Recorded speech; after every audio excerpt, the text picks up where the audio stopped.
Good morning, everyone in England, and good afternoon in Asia, and good evening or something else wherever you are in the world. So, I hope you're doing well. Haven't seen you guys for 2 weeks, so hopefully a few of you will be able to join me today. Um, so, if you are watching, please just give me a hello, and if you are watching on replay, please just comment replay. So I'm just going to very quickly see if I can invite anyone. I always forget to get the group ready on my phone before I do this. You'd think I'd learn by now. But yeah, so today I am talking about new changes to Facebook. Basically, a lot of things, as you know, have happened in the world recently. So many things are going on right now, as you know. So I want to talk about that because Facebook have made some really drastic changes that a lot of people, including myself, are getting in trouble because of. So I want to talk to you about how not to get shut down. I want to talk to you about things that you need to be implementing or changing in your strategy to reflect this. Not all changes are because of what's going on, by the way. They're like two things. Facebook was making loads of changes anyway. And it just happens to have tied in with this. So, yeah, and then finally I'm just going to be talking about what's coming soon. So, hi Maggie, thank you, lovely. Yeah, I've actually got family, well, yes, my stepdaughter, my 20-year-old stepdaughter, that sounds so weird, is here visiting, seeing her brother for the first time.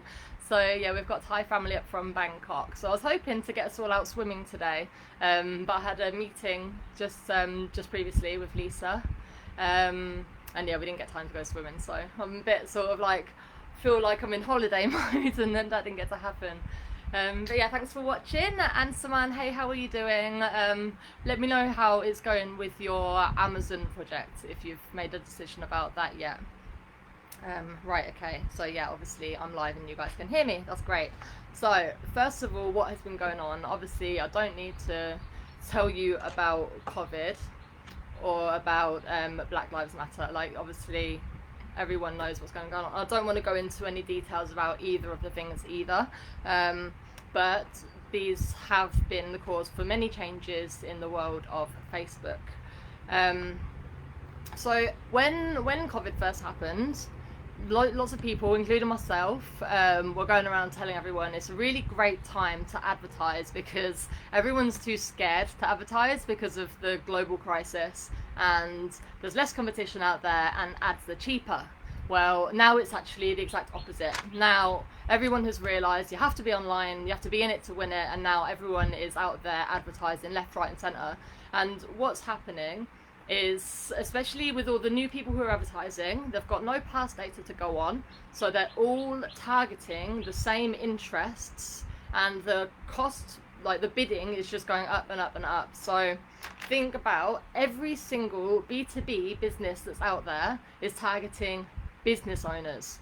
So most people watching, well no, a lot of people watching now, you are probably B2B as well, and we're all targeting business owners, most of us, we're all working with business owners, and that's where the price is going up. So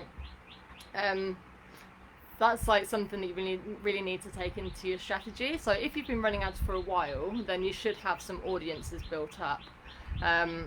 And so you'll be able to use, for example, lookalike audiences, and that would then take the price down of your targeting. So if you've got the ability to target with your previous data by creating lookalike audiences rather than targeting by specific interests, then the chances are you're going to get a lower rate, because the way it works on Facebook is whoever you're targeting on your campaigns, Facebook will always go for the lowest hanging fruit first. So it will always take the easiest and the cheapest first. So basically just don't try and compete with all the all the other businesses out there who are probably trying to target the same as you, especially because how much you pay will also depend on like the quality and the history, the account history of what you're doing and stuff. So if you're new out there, it's all going to be quite expensive to start with, because Facebook doesn't really know about you, doesn't really know what you're doing. So yeah, I don't think I was supposed to actually talk about that bit first. I'm going to stick to my list from now on because I'm going to get confused otherwise. So yeah, one of the biggest thing that's happened with COVID is that people have been abusing the system. People have been preying on the weak and innocent in like horrendous ways. They've been running ads, scaring people and bullying people into doing things. So this is why Facebook is now really cracking down. So I'm going to go over some of the basic rules that are in the Facebook policies, and I'm going to be completely honest with you. These are rules that I have broken over the years. Everyone else I know has broken over the years because they were just never. They weren't so. They just weren't. We didn't really like know about them, or we didn't know that they were important or so important and things like that. So obviously, we're not doing things that are actually bad or like really against the rules because, you know, we're ethical people. But the fact that people have been doing these bad things means that Facebook doesn't need an excuse to shut you down now. You may have seen it in the news recently where lots of big brands have been pulling away publicly from Facebook ads and saying we don't want to work with Facebook anymore because of the racial justice stuff that's been going on, because of all the hate speech that's been going on, that's been getting through, you know, just getting through Facebook's like filters and everything. So they've been working on that and they have improved it. Apparently they're down to something like nearly 80% of all of this like hate speech and stuff is getting picked up automatically now compared to the 15% it was before. So they are really working to improve that, but their reputation's been damaged because of it basically. So they're making it really hard for people to break the rules, which is great, except they're making it really hard for good people like ourselves to do our jobs because, you know, because the campaigns we run, the ads we run, they're being read by artificial intelligence. They're being read by robots. They're not real people. And then even if you get rejected or shut down incorrectly, most of the time it's just someone uneducated that's going to review you and decide whether or not you get reinstated. So if it's someone that knows nothing about your industry, they don't know if you're a genuine marketer or if you're MLM, for example, they're just going to say, no, it looks like LLM to me because they're ignorant. But you can't make them change their mind. And it's actually happened recently. Quite a few accounts have been shut down incorrectly and Facebook have reinstated them and said, apologies, we're wrong. But on one of them, which I found out this morning or yesterday, they're not going back on their decision and they're saying, no, we're not going to reinstate it, which means this whole ad account's just been shut down. Luckily we're using Business Manager and we still have access to the Pixel, so we just need a new ad account to run ads again. It's not that big a deal, but also some people's business accounts are being shut down, some people's personal accounts are being shut down. You know, Facebook are really locking down. So I just want to like really talk about that. So the big changes really, so the big things that Facebook are really focusing on are safety, transparency, and just in general negativity. So you've probably seen the transparency thing already. So when you go on anyone's page, if you scroll down a bit, it's different on mobile or desktop, but it says page transparency, and then it shows you like how long they've been there, what changes they've made, if they've changed their name or something in the past, and it tells you if they're running ads, and you can click and you can view and see what ads they're running. So Facebook's all about transparency just because it means a safer place for everyone.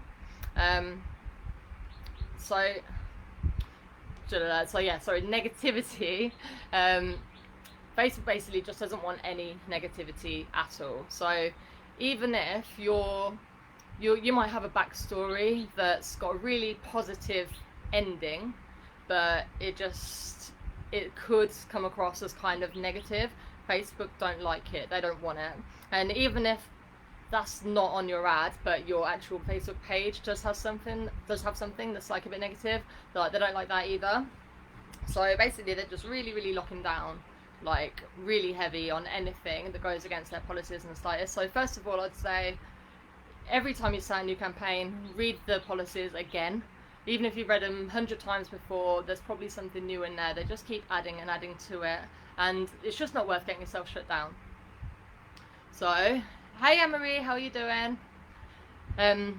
So yeah, so I'll just go over a few sort of things about how not to get shut down. But I do say, like, obviously read the policies. If you know that your niche is a little bit dodgy or questionable, or if you think that it could be mistaken for, like, say MLM, that's the one I see the most frequently. Or another one is like false promises. Then just make sure that in your ad copy you're like really super clear about how they get the results that you're sort of promoting. So no big promises. Don't promise leads. Don't promise high quality leads. Don't promise 6-figure incomes. Don't promise ultimate freedom and a happy, I was gonna say happy ending then, can't really say that, like a happy life forever. Like, just don't make any really big promises. Just keep it, just, if it sounds like it's too good to be true, then it probably is, and Facebook probably thinks it is too. So just like, zone it down a little bit, and just, yeah, and under promise and over deliver if you have to. That's always the best policy. So this one has always been in there, but using words like you.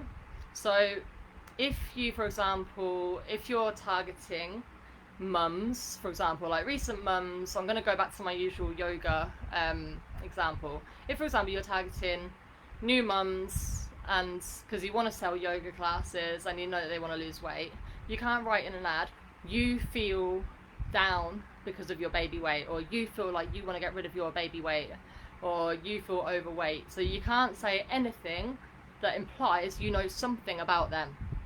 So what you can do is you can turn it around and say, I work with many recent mothers who feel like they really want to shift their baby weight. You can say that, and that's absolutely fine, but you just can't say you know, because it like really it just comes back to this whole safety thing and negativity thing. It's like you're kind of bullying someone, or just bullying is not allowed, obviously. So you can't talk about personal characteristics as well. So it's the same as when you're talking about someone's mental state, you can't talk about that, but you also can't talk about like physical state, like weight or anything. When you're doing your imagery, you can't show, like, you can't have too much cleavage out or show too much of a certain part of the body. There's like a rule in there. Even if you had like a grid with like 4 arms on it, like that would be focusing too much on one part of a body, which is not allowed. Yeah, so negativity, bullying. So another example could be when targeting mothers and people start talking about children, like you want the best for your children or something, don't you? That's putting thoughts into someone's head and making them think, oh, I'm going to be a bad mother if I don't do this. They do it on TV. I remember there used to be like a Dettol advert or something where you see this kid, and then she cleans the surface that they're on, and there's all this green germs, and then they put I'm saying Dettol, it probably wasn't even Dettol, disclaimer, and they clean it, and then it's all clean, and it's like, do you want your children to be harmed with all these germs on and stuff? And it's wrong, isn't it, really? Because you're just making these people feel like bad parents, making them feel like bad mothers, and bullying them into buying your product. So you can't use anything like that. It's just got to be soft, non-direct, you've just got to be like really careful with what you write in. This is one I didn't know about, but I heard very recently. Don't put loads of emojis and capital letters. People love doing it, like click link below and put down arrows, or put big like exclamation marks or hazard signs or something for like sale ending soon. You can't do that anymore. Facebook doesn't like it. They might not reject your ads or something, but they'll just charge you more per reach, and then you'll just be paying a lot more to reach your audience. So I think if in doubt, just make your ads look as like native as possible. Facebook just wants you to build a community, to tell a nice story, to offer your product or service in a non-threatening, non-in-your-face, non-spammy way, basically. So just don't make it look spammy. Don't bully them into buying your products. And I keep going back to that word bullying, but it's a massive thing right now. It really, really is. This one they've been cracking down on for a long time, but I'm going to say it anyway, is false, I can't remember how they say it in the policy, but it's like false engagement, I don't know, but they ask you, but if you ask someone to comment, if you say, you know, you have to comment below to do something. It's also like the same with competitions and stuff. You can't make people do something in order to give them something, you know. So you can suggest that they comment. You can say, if you've got any questions, comment below, but don't like make people actually physically write below. Anne-Marie, oh no, my catch line is, I help you transfer on your unconscious patterns to solve problems, change unwanted behaviours to live a happier, productive and more fulfilling life. Yeah, absolutely. Change it to, I wouldn't say change to my clients. So who are, oh, hang on, let's see more. I didn't do, oh yeah, change. I'll keep it a bit more specific than my clients. Who are your clients? What type of people are they? I would just use that wording. So I help women who, I don't know, strong women, something women, hang on, I live, busy women, overwhelmed women, you know, something like that. Where did I get women from? I think I'd made that up. Yeah, okay.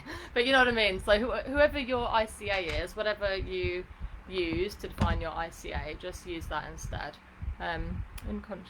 Transform your unconscious patterns to solve problems, change unwanted behaviours, to live a happier, productive and more fulfilling life. Solve problems. I think the rest of it sounds okay. It's I help you to transform your unconscious. Yeah, I think it's just the you. Then the rest would be absolutely fine.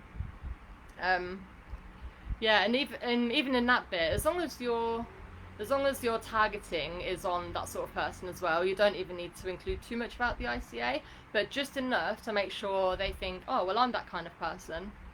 Like I got targeted with a YouTube ad that said something like, if you are a native English speaker living in Thailand who's from either England, Australia, something, and aged between like 25 and 40, then, and I thought, whoa, that's like totally me.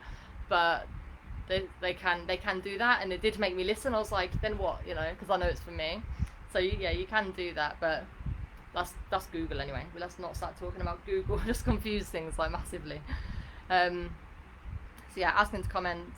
Oh yeah, and the other one is false comments. If you create an ad and then you share a link to everyone and ask them to engage, then if it's like too many comments and stuff, then apparently Facebook can pick up on the fact that everyone who's engaging hasn't actually seen the ad, so it could be flagged as like false commenting.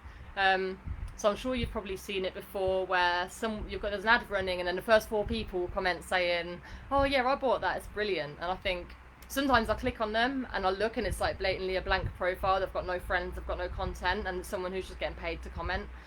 Stuff like that's like really naughty. You're welcome. Okay, yeah, so that's like the how not to piss off Facebook, basically, because yeah, let's just like keep in their good books if we can. So actual Facebook changes and strategy. So I've actually already spoken about competition being high, interest targeting, lookalike audience, so I can skip all that. Right, so something Facebook brought in a little while ago, it was a couple of months ago, you've probably heard about it, or you probably haven't, and it's just in my head that you have, but there's something, when you set up a new campaign, there's an option that says campaign budget optimization, and it's a really good tool, and all it means is if you turn this on, Facebook will automatically distribute you set your budget at the campaign level, and Facebook will automatically distribute your budget through the ad sets as Facebook thinks is best. Now this sounds really great, but to Facebook ad specialists or to marketers or to businesses who have been running ads for a long time, that's not always the best thing, because as you know, when you're running ads you should always be testing things, and if for example you wanted to test 2 different ads against each other perfectly, like equally, you would have to put them in a different ad set with say £10 each or something, you know, a set budget each, and use that specific budget to finish it to see what the end results are. And that was fine, and a lot of marketers were still doing it that way and ignoring the campaign budget optimization thing.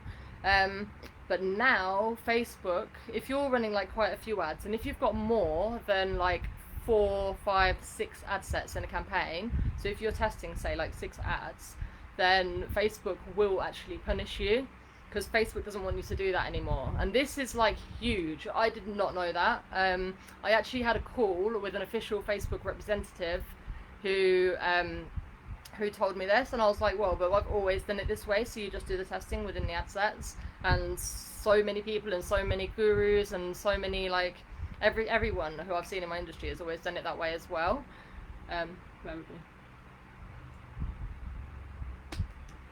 Yeah, so they don't want you to do that. So they have also, some not so recently, some more recently, brought out like more A/B testing tools. So you can, at campaign level, you can test different objectives and stuff, and at ad set level, you can test different audiences. You can tell them what you want to test, and it sets it all up for you. But the thing with this is, Facebook will then tell you how much budget you have to spend for the test to be good enough in their books, and they'll also tell you like that you have to run the test for like a minimum of 7 days to get the results. And let's face it, we've not always got 7 days. If, for example, you're doing a 5-day challenge, you're only going to be promoting for about 2 weeks. You haven't got 7 days to run one test.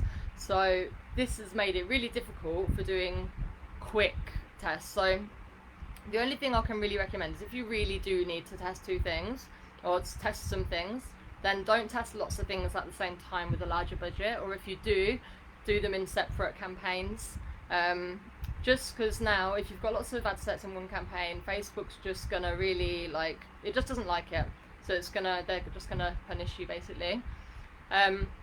If you do want to test the ads, but you don't really care about doing an exact split test, if you just want to get good results by testing them, then literally all you should do now, and this is gold, do not forget it, all you should do now is put them all in one ad set as ads and just let them run, and Facebook will just decide. Facebook will just decide what works and what doesn't, and Facebook will automatically stop showing the ones that fail. So yeah, they won't necessarily have a fair test, but Facebook does know. It will show it to enough people to understand which are the most engaging and not. So you just need to just run them all and let it run. It just means that you won't be able to say, oh yeah, we did an A/B test and we spent £10 on this, £10 on this one. This one got 7 leads and this one got 3 leads. You won't be able to do something like that, because it will end up spending like different amounts of money on all of them. So if you do need to do proper tests, you just need to start using the real A/B testing tool basically. And if you've got time, and if it's like ongoing, if it is just for your business and you've got like monthly, month on month, then it's perfect for that. Just use the A/B testing tool.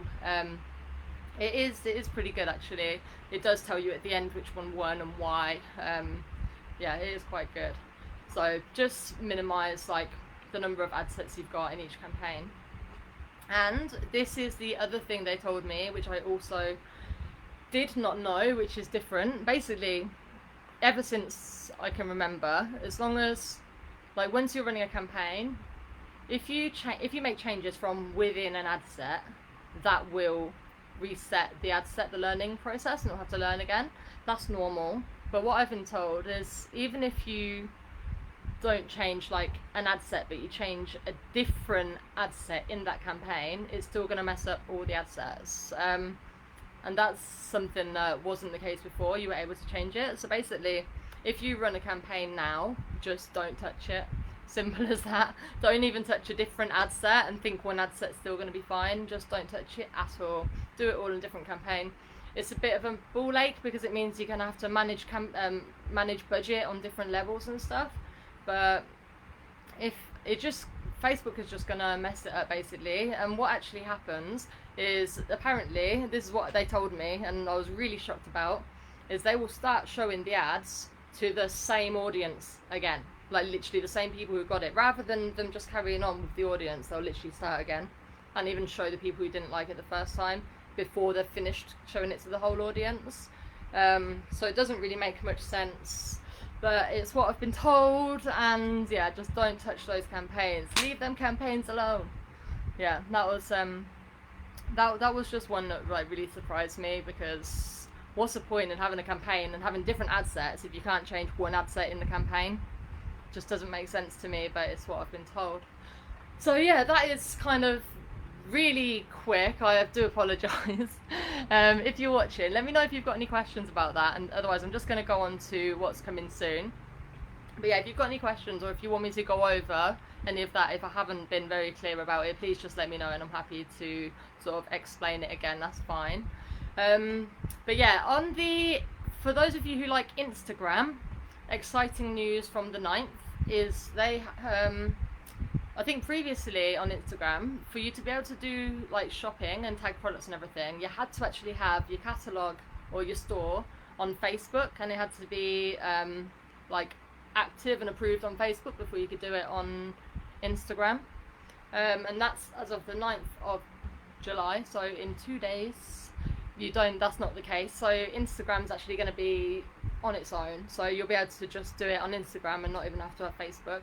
And if you are if you are in the US, you will be able to actually sell from Instagram in that way, which I think is really exciting for people in the US anyway. It doesn't really affect us. If you can't purchase on the app, then obviously, like for everyone else, we can just send it straight to the website, send it straight to your website from Instagram. So I think that's like quite a nice little touch for those of you who want to use Instagram but don't want to have to set everything up on Facebook first. And then the other thing is they've been working on this since about January 2019. They've been talking about integrating Facebook Messenger, Instagram Direct, and WhatsApp, because obviously they own all three. And yeah, it looks like they've been rolling out some tests. So basically you probably won't have seen it, I've not seen it, they're just doing trial areas. It's probably just in the US, I'd assume. So some people now, from their Instagram, have got an option to connect it to Messenger and vice versa. And I'm not sure how it's going to work with WhatsApp, because with Facebook and Instagram it's all about like having names and real accounts and being a real person, whereas with WhatsApp it's just like any phone number can have WhatsApp, can't it? But basically you're going to be able to link them all. So if, like me, you've got half your clients who message you on Messenger and half your clients message you on WhatsApp, I think it's going to get a lot easier once they've actually done that. But yeah, they are still in the testing phase. It could probably be another year, who knows. But from what I'm seeing, it is quite close, and I think that's quite exciting personally. Yeah, I mean, I do prefer WhatsApp because it's a bit more personal than people. When I get Facebook messages, I'm like, it could be anyone in the world. Whereas if I get WhatsApp messages, I open it straight away. Whereas if I get a Facebook message, I kind of ignore it, or just like check at the top to see who it's from, so that I'm not seeing online. My screening process. Right, I've just realised I need to scroll down. Loving the outfit. Hey Chanel, thank you. Yeah, I've got the pie look today. I wanted to go swimming and it didn't happen. Oh, hey lovely, thank you. I didn't know you were actually. Oh yeah, I forgot you were in this group, Kayla. How are you doing? Yeah, so that is everything I had to say on it. Please, I hope I didn't just like ramble on too much. I hope everything made sense. And please do let me know if you've got any questions at all. Today was a weird day in Pi. We knew there was a storm coming, and actually about a week ago or so we had a 9-hour power cut so that they could work on these power lines to make it better for the rainy season. And then just before the storm was due to hit here earlier, I heard a massive bang coming from like this direction, and then we had a power cut. So obviously that 9 hours I was without a fan, aircon or power or Wi-Fi. Obviously they did a good job because it just exploded again today, but luckily we got our power back. Did that affect you, Kayla, if you're still watching? You're like miles away near the waterfall. You probably got solar power down there or something. But yeah, that was exciting. And then we had torrential rain immediately afterwards. But yeah, hopefully one day soon I'll be able to go swimming. It'll be fun. Yay! So yeah, let me know if you've got any questions at all. Again, if you do watch on replay, let me know you watch, please, with a hashtag replay. Otherwise, thank you so much for tuning in, and I'll be back live next week. Next Tuesday we have got the wonderful Lisa Barry. She'll be doing a live for you. I'm not sure the exact topic, but it's always brilliant. It's She's our lovely Savaria. She'll be talking about her 5-day challenge as well. And then I'll be back the following Tuesday. But as always, if you do have any questions, just leave them in the group. If you do need any help with anything, just let me know. And yeah, I will see you. Oh, hey Anne, how are you doing? Oh yeah, you need to tell me where you live. I haven't seen you in a long time. Thank you for tuning in, lovely, and I hope you're doing well as well. Yay, I've got pie viewers today. Pie style. Awesome. Okay, right. Much love, everybody. Take care.